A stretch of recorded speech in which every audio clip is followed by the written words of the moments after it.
Hi, Namaste, good evening. Once again, welcome back to my YouTube channel that is शिखा से सीख लो। तो आज हम थर्ड वीडियो में बात करेंगे परिवर्तन के बारे में। परिवर्तन जिसके बारे में कहा गया है केवल परिवर्तन ही स्थायी है। Change is the only constant. चाहे प्रोफेशनल लाइफ हो या पर्सनल लाइफ हो, हर किसी की जिंदगी में बदलाव जरूर आता है। जब परिवर्तन हमारे अनुकूल होता है तो हम उसे बहुत जल्दी से स्वीकार कर लेते हैं, किंतु जब परिवर्तन हमारी मर्जी के खिलाफ होता है तो उसकी कुछ स्टेजेस हैं जो हर कोई इंसान परिवर्तन के टाइम पे उन स्टेजेस से गुजरता है, जिसमें कि सबसे पहली स्टेज आती है डिनाइल।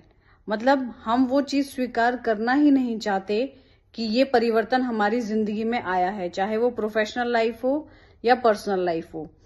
दूसरी स्टेज होती है जिसमें हमें गुस्सा आता है कि ये परिवर्तन हमारी जिंदगी में क्यों हो रहा है। हमने तो ये परिवर्तन नहीं मांगा था, लेकिन स्टिल ये परिवर्तन हमारी लाइफ में हो रहा है। तीसरी स्टेज आती है फियर की, एंजाइटी की। जब हमने देख लिया कि चेंज हो गया है तो फिर हम घबराते हैं, हम सोचते हैं कि इसका हम पे डायरेक्ट या इनडायरेक्ट क्या असर पड़ेगा। कहीं ऐसा तो नहीं है कि आगे आने वाले टाइम में हमें इस परिवर्तन से परेशानी हो जाए। उसके बाद आता है बार्गेनिंग। हम सोचते हैं कि इतना बड़ा चेंज ना हो, उससे थोड़ा सा कम अगर ये चेंज ऐसे होता तो शायद अच्छा होता और हम लोग उसको इजीली एक्सेप्ट कर पाते। उसके बाद क्या होता है, जब हमें पता है कि ये चेंज हो चुका है और अभी ये हमारे कंट्रोल में नहीं है, उसके बाद सिचुएशन आती है। फिर फाइनली धीरे धीरे हम उसे पूर्ण रूप से स्वीकार कर लेते हैं, एक्सेप्ट कर लेते हैं और आने वाले कुछ समय में हम उसमें इम्प्रूवमेंट्स भी देखते हैं। जब हम उसे पूरे मन से एक्सेप्ट करते हैं तो हमें लगता है कि ये शायद इतना बुरा भी नहीं था जितना हमने सोचा। अब हम इसको एक उदाहरण से समझना चाहें तो जैसे प्रोफेशनल लाइफ में अगर आप एक डिपार्टमेंट में काम कर रहे हैं तो जब भी कोई नया बंदा आता है तो ऑब्वियसली वो कुछ लोगों से सीनियर होता है, कुछ लोगों से वो जूनियर होता है, कुछ लोगों के बराबर होता है।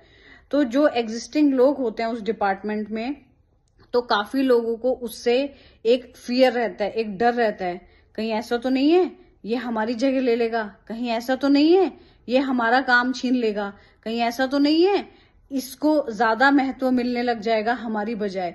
और भी बहुत तरीके की इनसिक्योरिटीज इंसान अपने मन में डेवलप कर लेता है, बिना उस इंसान को जाने हुए, बिना उस इंसान को परखे हुए। हाँ, तो अब इसके निवारण के बारे में कुछ बात कर लेते हैं। जब भी कोई नए एम्प्लॉय कंपनी में आता है या आती है तो हमें उसके बारे में कोई राय बनाने से पहले उसे कुछ वक्त देना चाहिए। उसे भी, वो भी एक नई जगह पे आया है या आई है तो उसे भी चीजें समझने में समय लगेगा, ऑर्गेनाइजेशन को समझने में, ऑर्गेनाइजेशन के कल्चर को समझने में, अपने काम को समझने में उसे भी वक्त लगेगा और हमें भी उसे पूर्ण रूप से सहयोग देना चाहिए।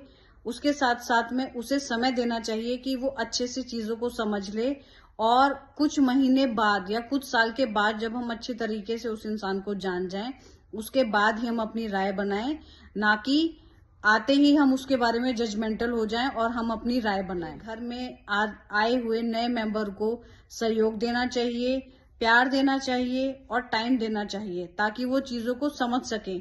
जजमेंटल बनने के लिए, उनके बारे में राय बनाने के लिए तो पूरी जिंदगी पड़ी है। इससे आपका भी मानसिक संतुलन बिगड़ेगा नहीं और जो भी नया मेंबर हमारी जिंदगी में आ रहा है, प्रोफेशनल या पर्सनल, तो उसको भी एक बहुत अच्छी फीलिंग होगी और हो सकता है कि वो जो रिश्ते जब बनते हैं शुरू में ही अगर आप उनको सपोर्ट देते हैं तो वो लाइफ टाइम के लिए उसी तरीके से अच्छे से चीजें चले। जब हम किसी इंसान को जानते ही नहीं तो हम उसके बारे में नेगेटिव राय क्यों बनाएं कि ये खराब ही होगा, वो बहुत अच्छा भी हो सकता है। पहले आप अच्छे बने, उसके बाद आप किसी दूसरे से उम्मीद रखें। So thank you so much. ये था हमारी आज की वीडियो जिसमें हमने बात की परिवर्तन, केवल परिवर्तन ही स्थायी है। कुछ भी चीज होती है तो उसके बारे में सीधा राय ना बनाएं, चीजों को थोड़ा समय दें, परखें शांति से, सब चीजें ठीक हैं और फिर आप अपनी जिंदगी में आगे बढ़े। Thank you so much. Bye, good night.